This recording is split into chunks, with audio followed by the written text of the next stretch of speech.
Привіт, я Андрій Куликов, і я людина, котра приблизно половину життя вважала, що кримські татари – це другі за ранжиром вороги українського народу після поляків. Про поляків іншим разом, хоча, можливо, і зараз, бо переплетені наші долі, так само і з поляками, і з кримськими татарами. А формувалося це моє уявлення, зокрема, і тому, що я в дитинстві, юнацтві перечитав практично всю українську історичну літературу часів Хмельниччини і тих часів, що передували і були за Хмельниччиною. Ну, а там кримські татари – це вороги, вороги, вороги. Відтоді я перечитав багато інших книжок, знайшов не одну, цілком правдиву, і одну, яка нещодавно мені особливо припала до душі, і тому я хочу її використати, ну, нехай мені авторка вибачить, і як реквізит в тому числі. Анастасія, тримайте свою книгу. Далеко від мене не той, ні, поближче, поближче. Я хочу на цій книзі дати присягу. Я присягаюся говорити правду, тільки правду, нічого крім правди, але всю правду я не можу пообіцяти казати, бо я, напевне, всієї правди не знаю. Можливо, її не знають і мої гості сьогоднішні. У кожного з нас і кожної формуються власні уявлення, але ці люди, вони активно впливають на наші спільні уявлення про кримських татар, Крим, про українців і українок, ясна річ, і про наші спільні долі. Анастасія Левкова, письменниця, лауреатка. До речі, оця книга на Київському книжковому арсеналі, ні, на Всеукраїнському книжковому арсеналі була найпопулярнішою торік. Правда? З художньої літератури. От бачите, правда. І членкиня журі літературного конкурсу «Кримський інжир». Коли вже зайшла мова про кримський інжир, то от вам ще одна людина з кримського інжиру, автор задуму, заступник генерального директора Українського інституту, засновник правозахисної громадської організації «Кримсос» Алім Алієв. І оскільки ми тут уже відтворили присягу у суді, хоча у нас не суд буде, а так, опитування, то в мене попередження. Все, що ви тут скажете, може і буде використано проти вас в разі перемоги Росії. І те, що ви тут скажете. І те, що не тут теж. Так, і те, що ви тут скажете. Але ми такий варіант просто не розглядаємо. Ми маємо розглядати всі варіанти, бути готовими і бути реалістами. Ми вже призначали концерти на День Незалежності в Акмесджіті, чи то пак у Сімферополі. До речі, я люблю ворожити на книгах, і це дуже просто. Ти відкриваєш книгу навмання і читаєш там 4-й чи 8-й рядок знизу або зверху. Я вже це зробив з книжкою «За перекопом є земля», і, щоб не помилитися, зробив закладку. І от що, на чому мені ця книжка відкрилася в абсолютно перший раз. «І куди ж ви їздите на море?» – запитав Дмитрій. «У Кезлев». «Куди?» «В Кезлев». «Де це?» – Ні, «Це де?» – повернувся він до Валерчика. Той мовчав. Дмитрій знову глянув на мене. «Кримсько-татарська назва Євпаторії», – сказала я, бачачи, поки не з'ясує, розмова вперед не піде. А отже, сидіння у зустрічі надовго. А звідки ви знаєте, що Кизлев – це кримсько-татарська назва Євпаторії? Вже тепер я не пам'ятаю, звідки знаю. Якщо ви мене запитаєте, ось ці, звідки в мене такий факт я знала, такий факт. Зараз мені це вже дуже важко сказати.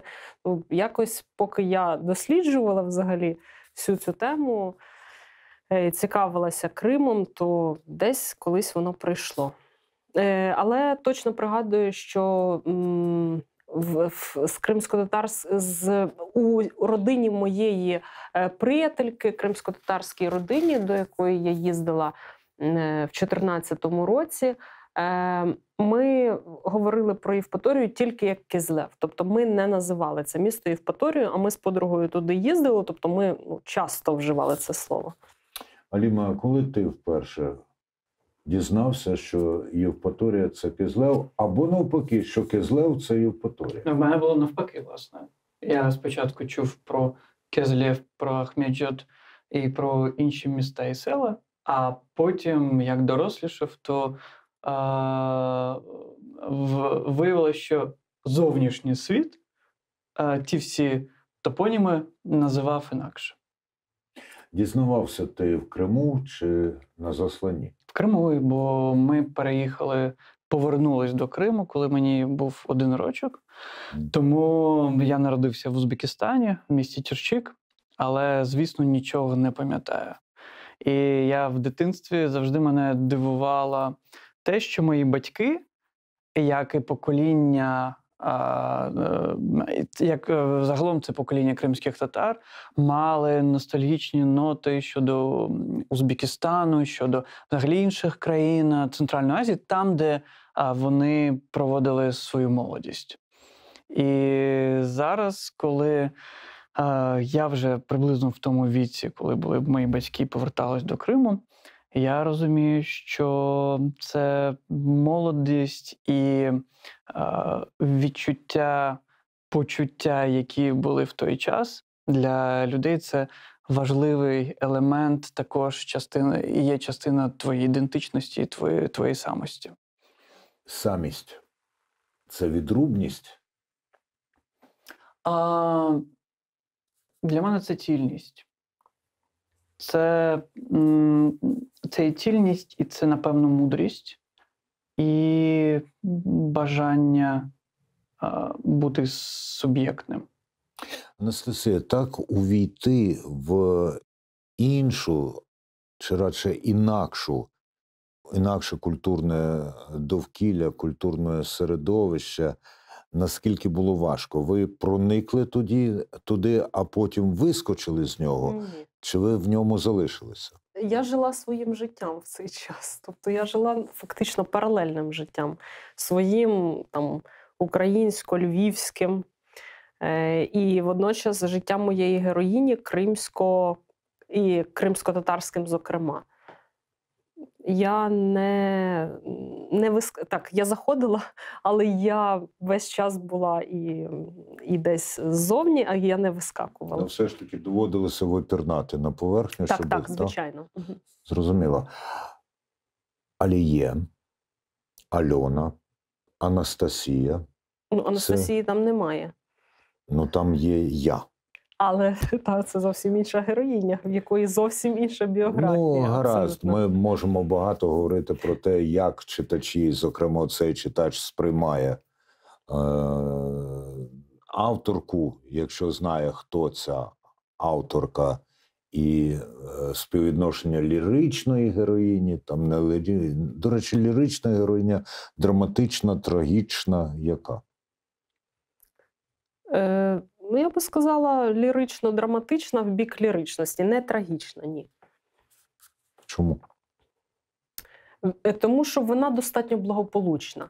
Звичайно, в цій книжці описані трагедії кримськотатарського народу, трагедія депортації, трагедія потім утрати свого дому в 2014 році.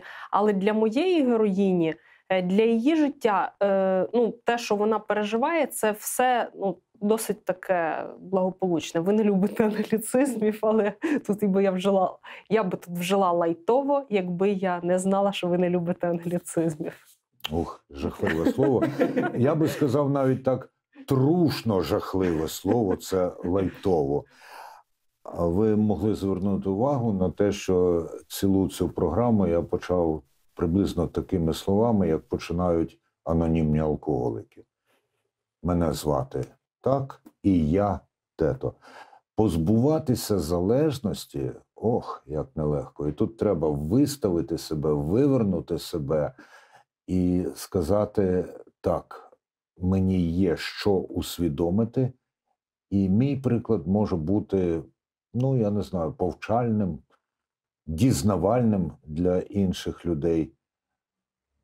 А з чого почалося у мене розуміння того, що я не так думаю? Як не парадоксально, це сталося не одразу з кримськими татарами, а саме через поляків, бо прочитав я в оригіналі «Огнем і мечем» Генрика Сенкевича, який вважається, довго вважався антиукраїнським романом, і через нього я зрозумів, а хто ще так потужно зобразив могутність українського повстання і всіх цих перипетій, які у нас були. Я подумав, якщо нас так обманювали відносно того роману, відносно тих наших взаємовідносин, то щось із кримськими татарами теж може бути і має бути не так, як нас навчали.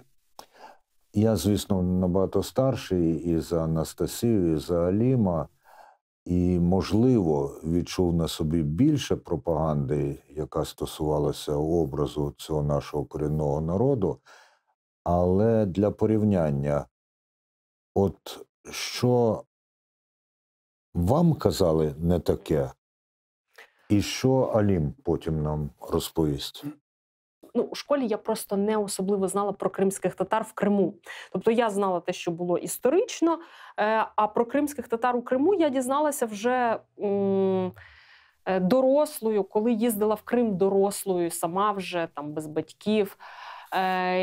Коли ми з батьками їздили, про це взагалі, коли маленькою, про це взагалі не йшлося, ніяк не читалося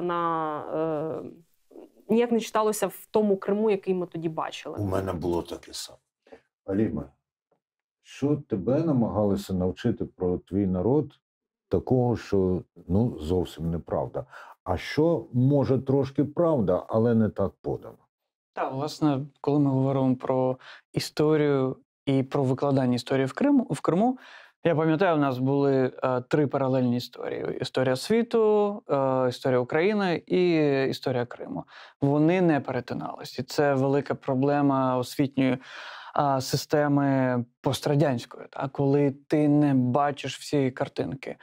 І кримська історія, очевидно, викладалась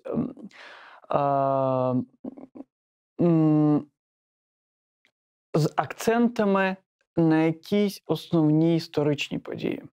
І я пам'ятаю, що часто в школі в мене було таке відчуття провини, що десь кримські татари на когось постійно нападали, когось різали, гвалтували, і били, і викрадали. А потім відчуття того, що ми маємо виправдовуватись за депортацію і що ми не є зрадниками, тобто колаборантами.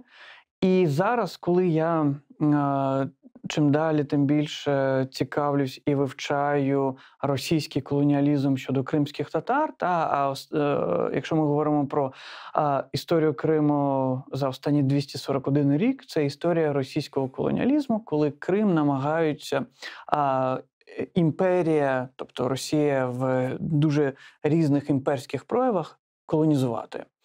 І я побачив, що і в 19 столітті, і кримські татари 19 століття називають Карасир, чорне століття, це століття, коли нас стає чисельно менше на півострові, ніж за межами півострова. І тоді, і це стається після Кримської війни, і тоді росіяни теж нас називають зрадниками. І сьогодні ми нічого нового теж в 21 столітті не маємо. Тому ось це виправдання і намагатись постійно бути в позиції захисту і говорити про те, що ні, ми ж дійсно не такі, як ви собі уявляли, воно було очевидно в дитинстві. Але коли ти потім потрапляв в більш дружнє середовище як кримсько-татарські, так і не тільки кримсько-татарські. Це важливо зазначити, бо в мене одні з найближчих друзів, наприклад, були друзі-корейці, то там цих абсолютно імперських наративів я не зустрічав. А це були корейці з тих, кого теж засилали? Очевидно, Можливо, так. цим і пояснюється. Так. Очевидно, це були і корейці, яких засилали в Центральну Азію, які теж потім приїхали в свій час до Криму. Приїхали до Криму, і дуже багато людей зараз мріють про те, щоб повернутися до Криму. І не просто мріють, вони докладають до цього зусиль у найрізноманітніші способи. І воюють, і правозахисна діяльність, і привертають увагу до цього інших людей. І от часом зовсім несподівано ми бачимо це в такому навіть явищі, ну, як це по-нинішньому називається, стендап. Імпровізаційна комедія. Сергій Ліпко про те, як у нього є мрія повернутися до Криму і що він відчув несподівано для нього самого. Я з Криму, і в мене з'явилася класна мрія. Уявіть, як сентиментально повернутися в деокупований Крим, повернутися в свій будинок. Прям свій будинок. В мене багато моїх будинків, зараз на Воскресенській, в мене мій будинок. Але це все, знаєте, зйомна якась двіжуха, а тут прям твоя родове помістя родини Ліпків, яке прям було весь час, і ти туди приходиш, і такі, отут мої предки, предки моїх предків. І мені так подобалася ця мрія. А потім ти читаєш про масову депортацію кримських татар в 44-му році. І такий, Серьох, а ти впевнений, що оцей будинок твій, прям твій? Наскільки навіть історично Радянський Союз під'їхав тебе, що в тебе вже ця мрія якась гнила стає, якщо чесно. Мені дуже хочеться вірити, що мій прапрадід долучився до будівництва цього будинку на етапі котловану, а не на етапі, поміняємо замки і будемо жити. Чуємо сміх, і можна зрозуміти, тому що тут такий контрапункт, він має викликати сміх. Але насправді штука ця не так до сміху, як до сльози, як до роздумів. Наскільки має бути тяглість історична у відповідальності. І про це в тому числі і оця книга «За перекопом є земля», про назву якої я ще зроблю ущипливе зауваження.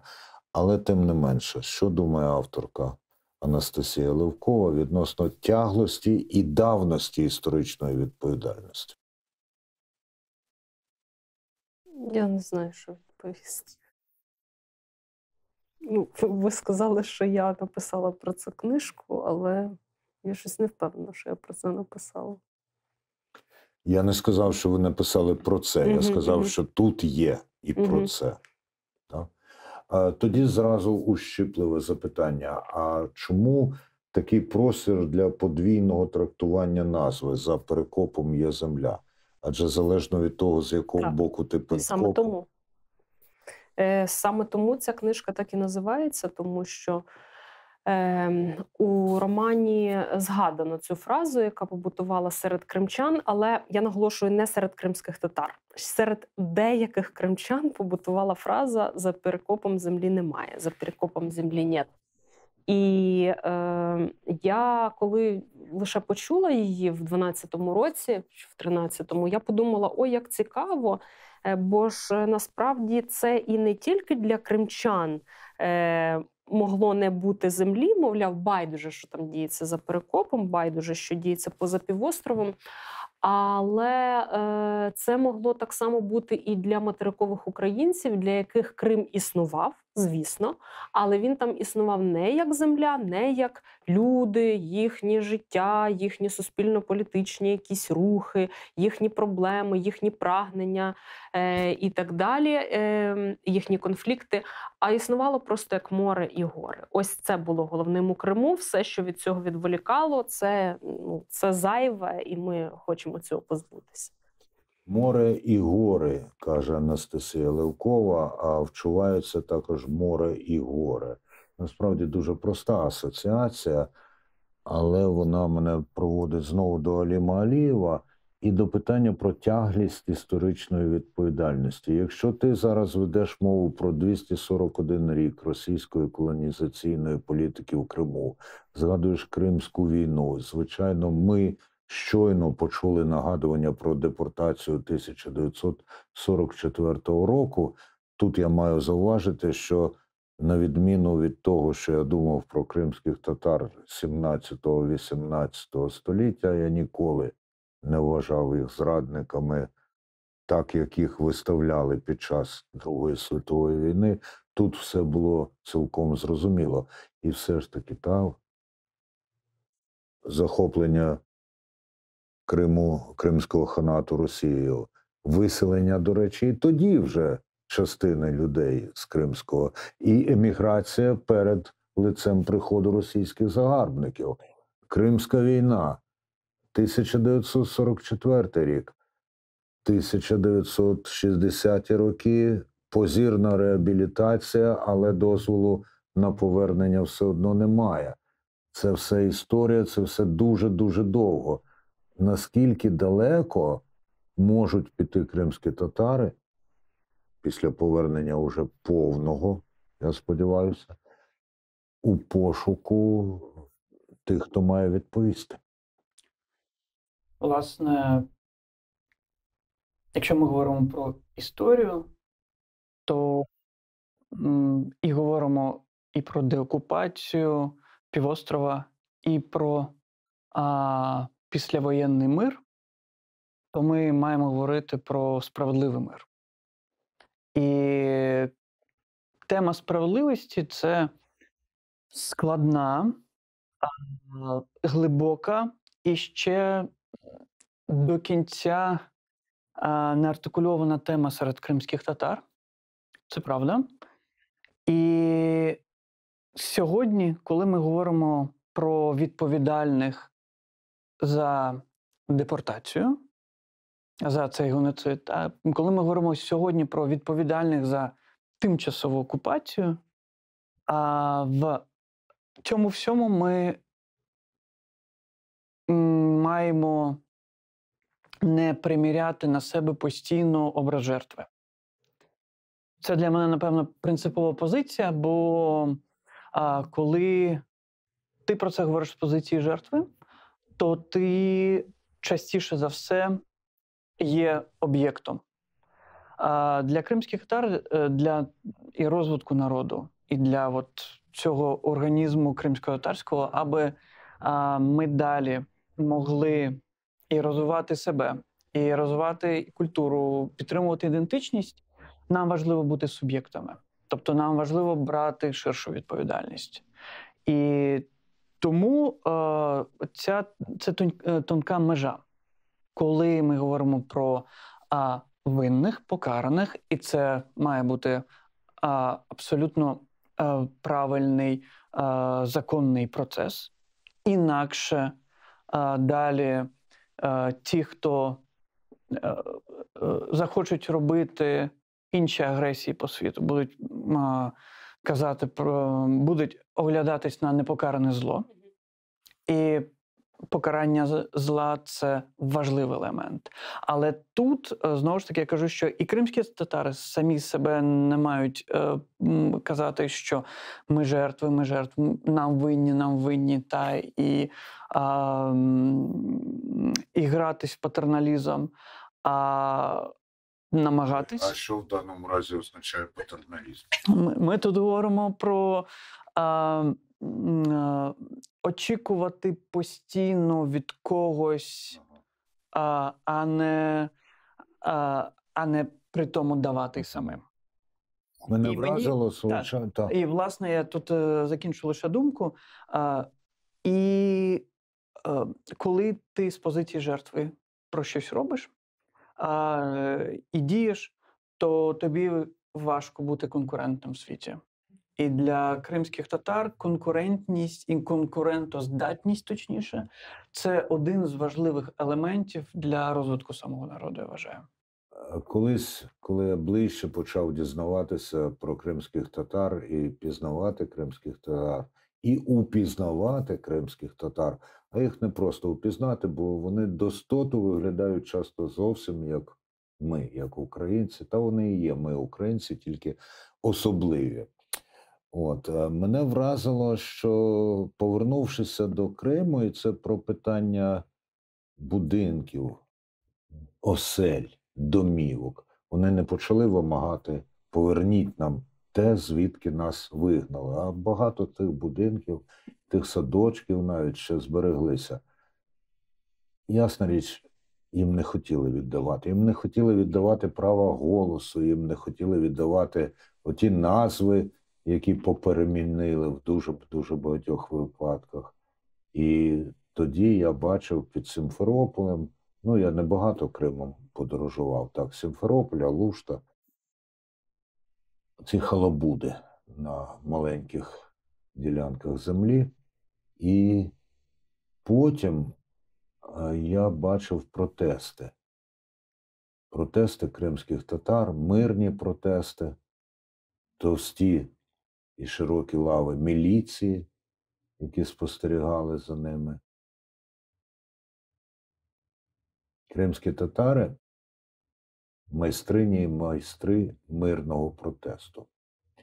Одного разу, це вже було після 1998 року, який ви бачите зараз на екранах, у Сімферополі я побачив, що через вулицю, там, де зебра, пішохідний перехід, ходить вервочка людей. Туди-сюди, туди-сюди. Я запитав, що вони роблять, а це був протест кримських татар. Геніальна знахідка, на мою думку. Я не певен, що це вони вигадали або винайшли, але вони це робили за правилами.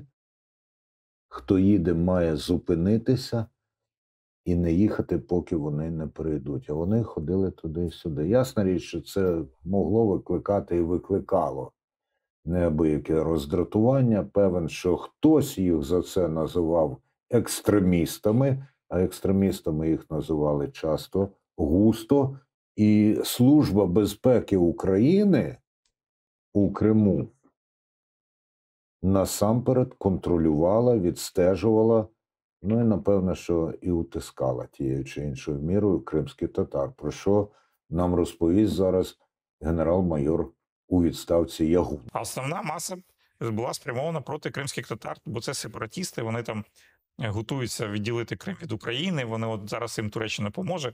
І вони ці матеріали всі там накопичували, я так підозрюю, що вони зараз їх разом з ФСБ реалізовують зараз по кримським татарам. Наскільки ти був свідомий цієї ситуації? Окрім того, що зараз досить відомо багатьом, що кримських татар просто практично не було ні в правоохоронних органах у Криму, ні у спецслужбах. Та я просто ті кадри, які я побачив, і цю історію, коли на пішохідному переході, я дуже добре це пам'ятаю з дитинства, абсолютно. І мітинги, і ці врем'янки, як їх називали, ці самозахват називали. Самозахват, але ми казали, що це самовозврат. Очевидно, в нас в органах державної влади на позиціях, вищих політичних позиціях, кримські татари були тільки капсульовані. Що це означає? Це означає, що, наприклад, в Верховній Раді Криму фракція Меджліс Курултай, Меджліс Народний Рух, вибачте, була, тобто, або інші проукраїнські демократичні політичні рухи. Ільмі Умєрова, коли призначили в Бахчисарайській адміністрації головою, це була перемога величезна. Але це було настільки пунктирно і настільки непомітно, якщо ми говоримо про загальну палітру органів влади, то, правда, кримських татар практично не було. Ані в силових структурах, ані в СБУ, в прокуратурі, в цих всіх історіях. І коли ви говорили про назву книги, ця фраза «За перекопом нет землі», я пам'ятаю, як її розхитували проросійські сили і робили акції, які називались «Перекопаємо Перекоп». І тоді, я пам'ятаю, це був 2008, здається, рік, після російської військової агресії проти Грузії, Мустафа Джемілєв сказав, що Чорноморський флот в Криму – це є фактором величезної небезпеки для всієї України. На що тоді був контраргумент, що фактором величезної небезпеки для всієї України є кримські татари, які завтра при будь-якому можливому варіанті перепливуть чи покличуть Туреччину. І от цей наратив до сих пір, на жаль, існує. Анастасія? Все, що Алім зараз говорить, мені теж дуже знайомо з того всього, що я спілкувалася з людьми, з розмов, з якими постала ця книжка, ну, але також із уяви. Я завжди знала ось це, що кримських татар не було в силових структурах. І тут є епізод, це театральні вставки в цьому романі. Ой, можливо, так припало до душі. Вони вам припали Знаєте, до душі? яка? Особливо. Там, де з'являються обличчя, і англійською там 12 чи 14. Оце ми дуже стурбовані. Так. У нас синонімічний ряд там іде для стурбованості. Там є ще вставка про те, як кримські татари принесли казан плову в військову частину, і пішли. Але відбувається такий полілог між військовими, які там фактично заблоковані, тому що на дворі російські військові. І вони кажуть, і хтось з них каже: ви що, цей плов їсти? І починається оцей перелік, і я свідомо подавала просто в одній цій вставці весь цей перелік стереотипів щодо кримських татар. Що вони зрадники, що через них Туреччина хоче забрати Крим в Україну. Що в них по 4 дружини, бо ж вони мусульмани, що вони тільки і хочуть нас отруїти, що наші предки боролися проти них, бо ж козаки там боролися. І ось це все, і тому ми не будемо їсти плов. І там є голоси, які заперечують тому, що вони жили поряд з кримськими татарами, вони знають, що в них нема 4 дружин, і що вони не зрадники, і так далі, і так далі. Але справді про це говорилося весь час, і військовим про це говорилося. Тобто військові, які стояли в Криму, українські військові, от вони годувалися, зокрема, і вони годувалися цими стереотипами, не тільки просто суспільство. Але, звісно, це багато чим було підживлювано. Це було всередині самого кримського суспільства, але великою мірою це йшло іззовні. Я маю на увазі з Росії. Тому що, наприклад, там газети на кшталт «Кримської правди», горизвісної, це газета, яка була найтиражованіша в Криму, і вона постійно от такі якісь публікації давала. І заголовки там були відповідні. І вона багато разів з нею судилися за сіяння ворожнечі, багато разів вона програвала в цих судах, але вона далі сіяла цю ворожнечу. І потім вона була настільки впливова, що в Сімферополі навіть була вулиця Кримської правди. І, очевидно, вони працювали на Росію. Коли Росія окупувала півострів, то вони стали там... стали відразу, вони завжди на них працювали. Але зараз вони, здається, Росію підкритиковують трохи. Але це вже не наша справа. А вони комуністи?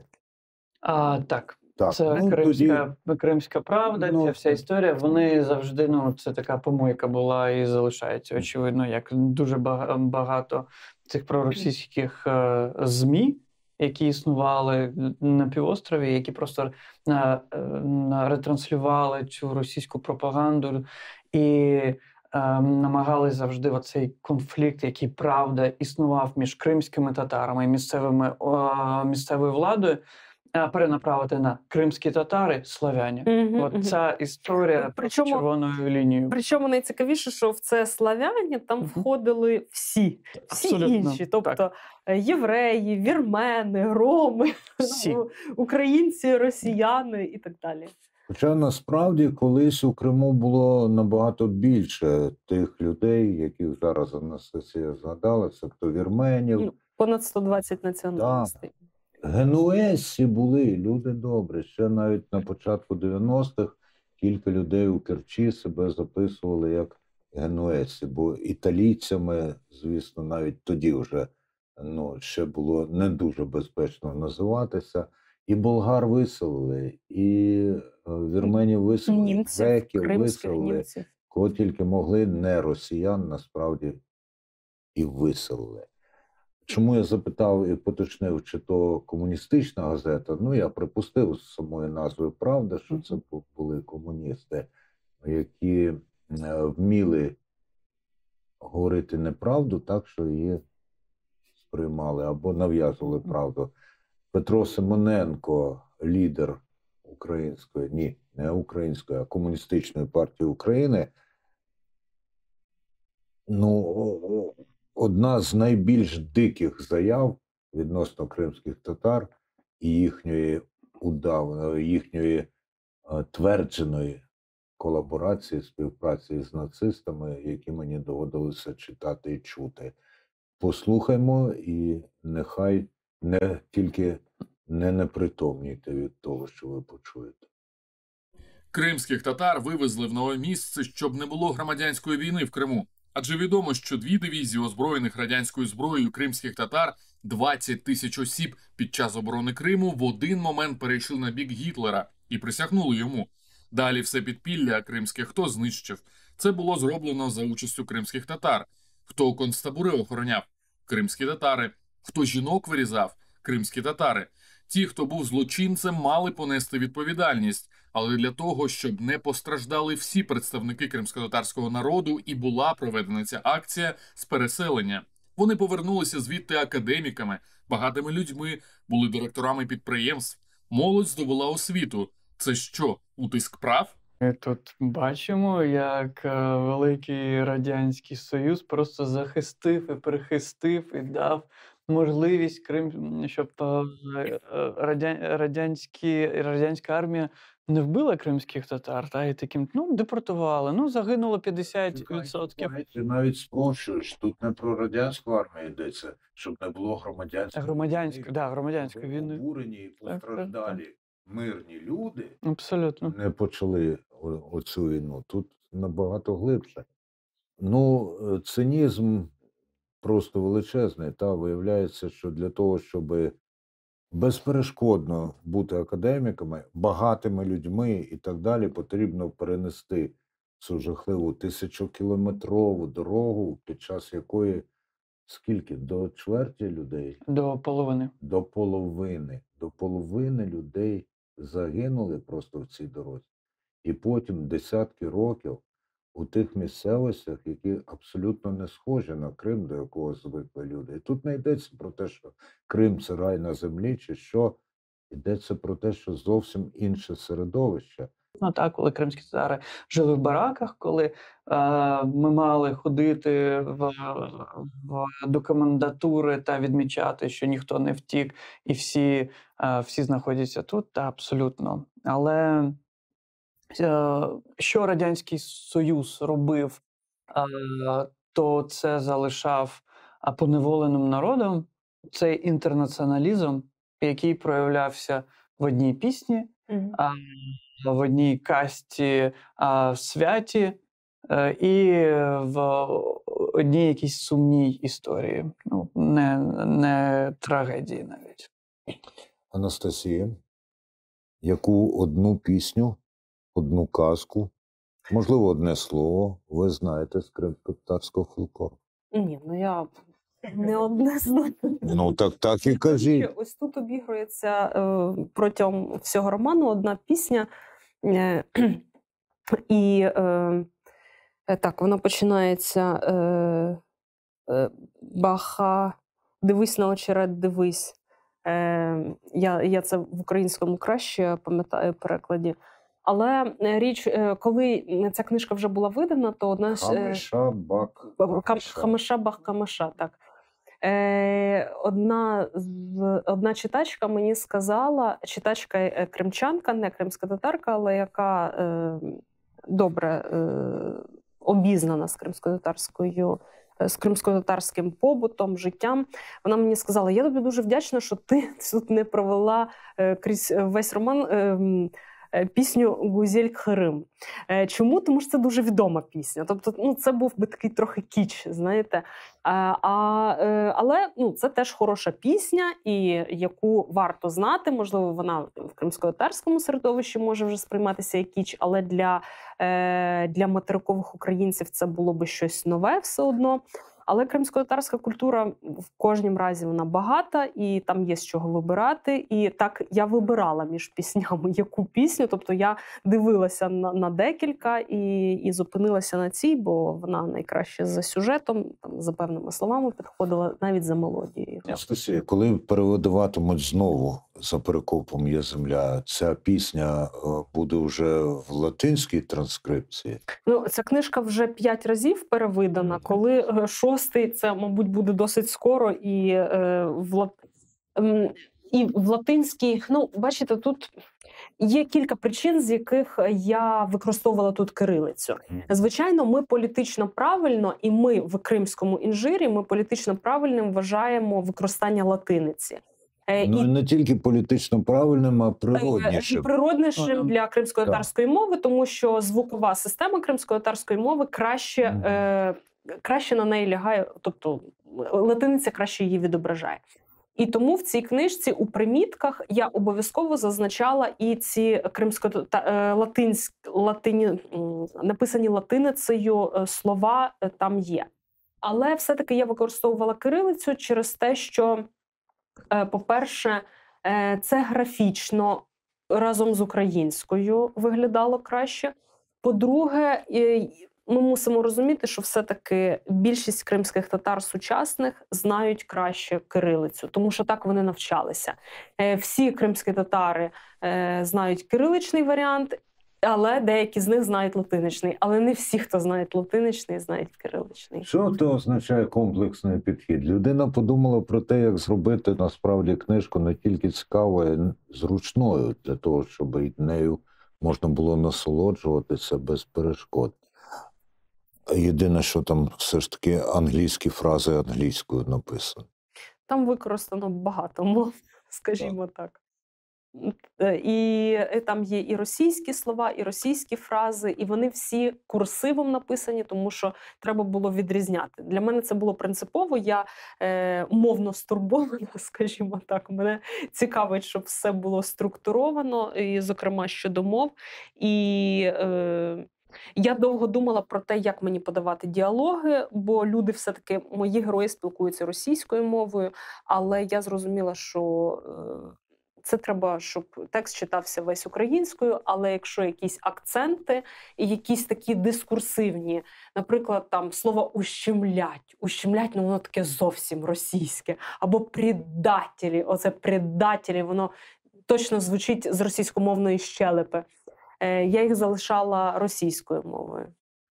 Отут знову виникає оце зрадники, предателі, і я хочу на кілька хвилин повернутися до того просто, я не знаю, це брехні, яке вилив тоді Симоненко, але це не одиночний був випадок, не єдиний. Я в дитинстві теж читав, щоправда, мені пощастило, бо я досить рано в своєму дитинстві юнацтві прочитав звітну доповідь Хрущова в якомусь там з'їзду партії, багато читав про сталінські, але це системні злочини, це не один Сталін, це система і ті, хто обслуговував її.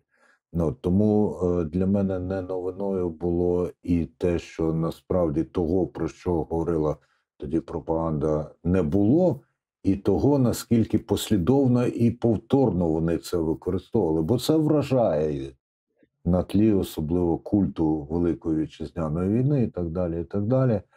Наскільки кримським татарам намагалися токмачити, що це все ж таки було? Чи не було таких спроб? Та, очевидно, були ці спроби і намагались казати те, що вас захистили. Але, очевидно, в кримських татар сильна історична пам'ять, і вона передається. І ми розуміємо, що ми закривались для того, щоб зберегтись в радянські часи. І все, що було радянське, політично радянське, воно було вороже чи загрозливе для нас.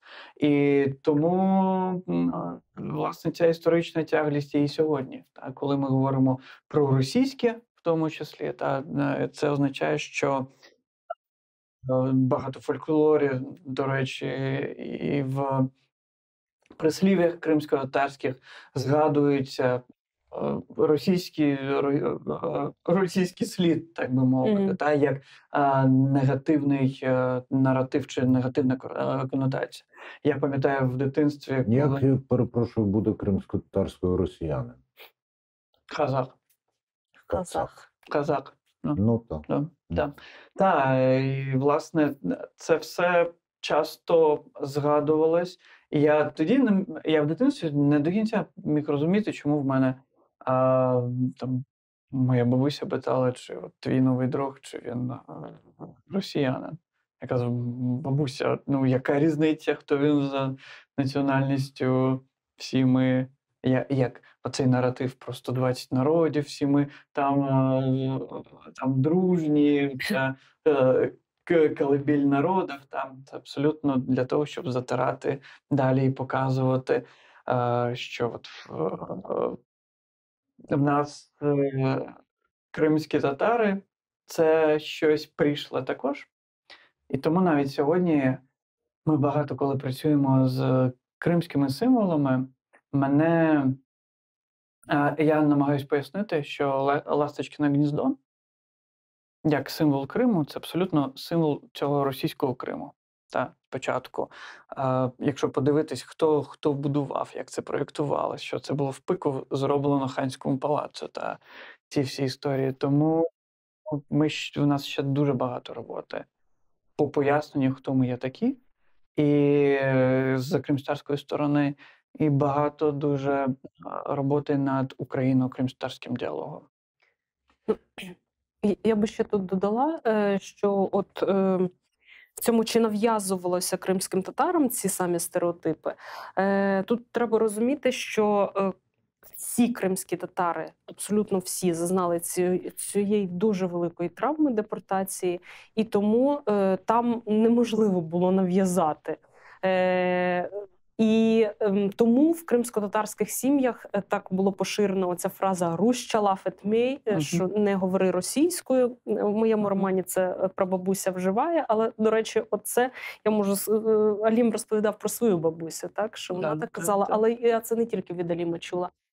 І ще я колись спілкувалася Ахтем Асан, так, кримсько-татарський майстер філіграні кримсько-татарської, це срібна ювелірна робота, тобто прикраси зі срібла, дуже-дуже вони такі філігранні. І це такий видатний майстер, який помер кілька років тому, вже він у віці був. Я його запитала, чи от він в 14 років зазнав депортації, він вже був підлітком. Я запитала, чи в сім'ї розповідали, як говорили про Сталіна. І він не зрозумів мого запитання. А як могли говорити про Сталіна? Не могли говорити, що він батько народів. Це було абсолютно неможливо, тому що це неможливо було замулити очі цим людям, які зазнали депортації, а її зазнали всі кримські татари. Якесь підґрунтя у тому, що говорить Симоненко, і про те, на чому наголошувала радянська пропаганда, є? Переходили кримські татари на бік нацистів під час окупації? Кримські татари, якщо подивитись взагалі на історію Другої світової війни, Очевидно, колаборанти були в дуже різних народах. Да? З усіх. З усіх, так. Але відсоток колаборантів серед росіян був набагато вищим. Так, ну я не Але знаю. кого депортовували? Дітей, жінок та людей похилого віку. Бо всі інші були в лавах радянської армії.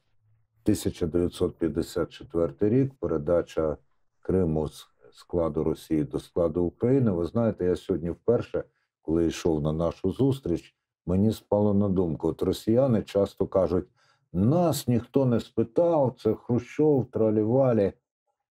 Але і ми, українці, тут повністю, думаю, не усвідомлюємо, коли ми кажемо, ні, історичні зв'язки, те все. Але питання то в тому, що в той час вирішували долю землі, на якій не було свого народу. Сьогодні немає жодної фотографії процесу депортації кримських татар в 44-му році. Вони, напевно, є десь в московських, російських архівах, але є фотографія села Ускут, де видно абсолютно порожні будинки кримських татар. І це, власне, про цю нову колонізацію. Бо після депортації був такий термін детатаризація півострова. Коли все, ти не просто депортував фізично людей, ти мав зачистити цей простір від всього кримсько-татарського. От сьогодні нам важливо наш простір все-таки знову наповнювати кримсько-татарським. Анастасія на самому початку тут сказала, ні, поразки бути не може, тільки перемога і так далі. Приймаємо і визволення. Склад населення півострова знову істотно змінюється. Хтось втікає, тому що боїться, прийдуть українці і кримські татари, і почнеться процес відплати. Хтось тікає просто, тому що тікає, не хоче жодних змін. Хтось залишається. Потрібні будуть кадри для Криму. Приїдуть українки і українці. Наскільки ми зможемо уникнути потягу колонізувати Крим? До речі, це хороше питання. Я знаю одну студентку, яка пише зараз дипломну роботу, в якій вона ставить питання. Її теза полягає в тому, що ставлення до кримських татар – це тест для українців на їхню колоніальність. Мій погляд на це оптимістичний, тому що мені здається, і це не тільки в питанні цьому наших стосунків з кримськими татарами, що в Україні достатньо є здорових голосів і що їх достатньо може чути бути. Тому що наша демократична країна достатньо мені здається, що з демократією в нас проблем немає. В нас є різні проблеми, але не з демократією. І все-таки ці здорові голоси, вони, коли є якісь там конфлікти, є кудись загони якісь, то здорові голоси виринають, і тоді вони якось умиротворюють цю ситуацію. Або виводять її в якесь здорове русло. І тому я думаю, що в мене оптимістичний на це погляд. Я думаю, що ми не скотимося в колоніалізм. Крім того, в нас немає традиції колоніалізму, як це є в Росії. Крім того, в нас немає оцього шовінізму, який є в Росії і який дуже виховується. І він в культурі є, він багато в чому є, ми це вже побачили. І тому я все-таки надіюся, що такого не буде. Так, І я взагалі вважаю, що люди ксенофоби є от, від природи своєї, ну так просто інстинктивно. І тому велика просвітницька робота потрібна для того, щоб цю ксенофобію затерти, щоб показати цінність іншого і дати ось це, показати русло, в якому можна співжити добре з іншим і брати одне від одного, ну, щось хороше і давати. Так. Аліме, традиційно, і це погана традиція, Крим був місцем, куди з'їжджалися відставники спершу з радянської армії, та потім інші багатії і наші, українські, і не наші, купували ділянки в Криму, там будували собі палаци і так далі. Що буде після визволення? Які будуть вимоги до тих людей, які приїдуть до Криму? Допомагати, але і просто пожити, бо це дуже приваблива земля. По-перше, правда, цей процес, коли ми переходимо від чужого до свого іншого, він триває, і це постійно живий процес, і це вирішується освітою та культурою, я вважаю, і критичним мисленням, очевидно. Крим після деокупації, та і тут в кримських татар є чітка позиція щодо кримсько-татарської національної територіальної автономії, і це не данина кримським татарам мати автономію, а це ключовий елемент виживання народу, я вважаю, бо це не означає, що в 100% всіх органах влади будуть кримські татари. Тут ми говоримо про відчутну меншість. Там, якщо про квотний принцип, там 33%, але і це про збереження ідентичності. Але Крим має бути місцем, де народжуються нові сенси не тільки для України, а для всього демократичного світу. Бо це важливий тоді буде елемент і для тих, хто буде приїжджати в Крим. Для шовіністів, про яких Настя згадувала, для тих, які мають імперські погляди, Крим буде незручним, буде нецікавим і буде абсолютно таким, який відштовхує. Та я дуже хочу, це одна, очевидно, з ключових мрій побачити півострів, який дає додану цінність не лише собі, як країні Україні, так і світу. І таким чином, як магніт, притягає таких людей. Ну і ми вже будемо закінчувати з різноманітних міркувань, але у мене є 4 пункти, які я хочу обов'язково здійснити. По-перше, у традиції людини занудливої сказати, а чому не за перекопом є люди? Бо ми часто кажемо звільнення земель, земель Донбасу, земель Криму, і тут якось люди кудись діваються. Ну, це була гра слів, але землі часто передбачають якраз тут, якраз передбачено людей. Але так, я погоджуюся. Ні, насправді, от в цьому вашому стислому, насправді, заголовку люди вчуваються, але для тих, хто готовий їх побачити одразу. Ви знаєте, я щойно подумала, що це, коли ми говоримо землі і земля, несуть різні конотації. Тобто землі – це території, а земля – це там і людей передбачає. Дякую. Друге запитання про кримський інжир, бодай трохи, і тут нехай Алім почне. Власне, ми зараз в процесі. Так, кримський інжир, а він стає більш стиглим, смачним, ароматним. І насіннячка в ньому багато. І головне зрілим, як на мене. І... Так ти ж скажи тим, хто не знає, що воно таке. Кримський інжир – це українсько-кримсько-татарський літературний проєкт, який складається з конкурсу письменників, поетів, перекладачів та есеїстів. Це наша нова категорія. Антологія, яку ми видаємо разом з видавництвом Старого Лева. І фестиваль, який цього року, я сподіваюся, ми знайдемо ресурс, силу, натхнення і проведемо. Тобто це такі місточки між кримськими, кримсько-татарськими і українськими інтелектуалами. І ці місточки важливі, коли ми говоримо про єдине смислове поле. І кримський інжир – це, власне, про те, що ми розпочинали з Настею 6 років тому. У 18-му У році. 18-му році. І далі, я сподіваюся, ми будемо продовжувати. Для нас важливо, очевидно, після деокупації кримський інжир перенести і вже інституційно на півострів. Пункт 3.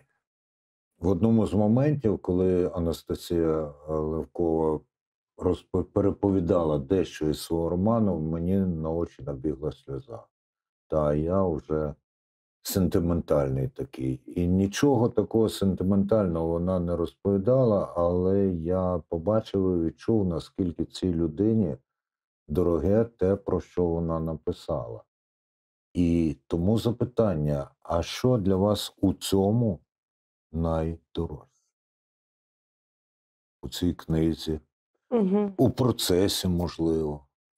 І я тоді спробую Ну, зрозуміти, чому я так відреагував на ваші слова. почуття найдорожче, звичайно. Почуття і люди, і Ну, почуття між Прямо ними. зараз теж сльоза.